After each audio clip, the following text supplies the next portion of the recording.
عید کی آمد ہے.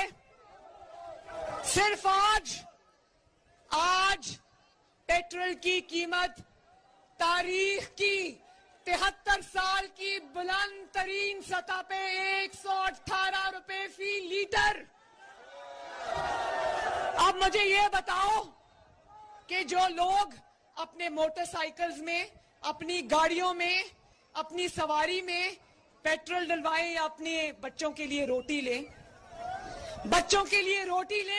تو دوائی کے لیے پیسے نہیں بچتے، دوائی لے تو بچوں کی فیسوں کے لیے پیسے نہیں بچتے.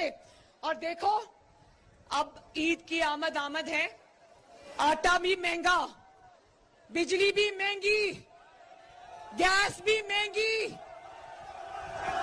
تیل بھی مہنگا، پیٹرول بھی مہنگا، چینی بھی مہنگی.